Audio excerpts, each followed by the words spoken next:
Less than 2% of people probably realize this one thing that causes good teens to habitually lie. It's something that a lot of parents don't even realize exists. Let's go. You may have a teen who isn't into drugs.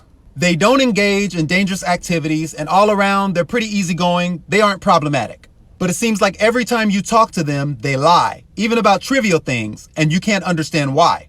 Well, the reason your teen constantly lies is because they could be mimicking the strong person. Let me explain what I mean. Your child sees your partner coming home late all the time due to an affair that he or she is having on you. Your teen has to deal with your partner being a completely different person when you're at work and they're alone with them. Your child sees that your partner isn't trying to contribute financially while you're working your butt off at 2 jobs. Now, as the teen gets older, he starts to realize, like, damn, rent and everything is so expensive and he won't be able to move out of your house anytime soon. So, he'll think to himself, my stepmom lies to my dad all the time, yet he's providing her with a good life. So, the teen will then say to himself, instead of being the weak one who works hard and gets trampled on all the time, all I gotta do is lie because lying is how strong people get by in life.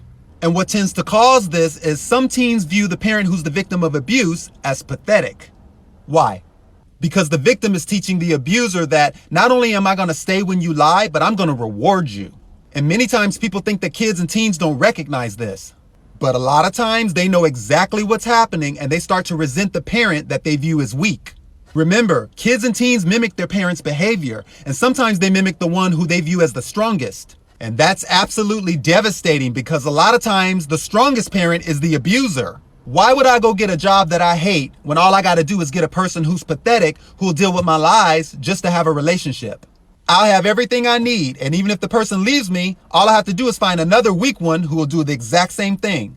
Now, I'm not victim blaming or victim shaming. I just want you to see how detrimental a toxic relationship can be for your kids.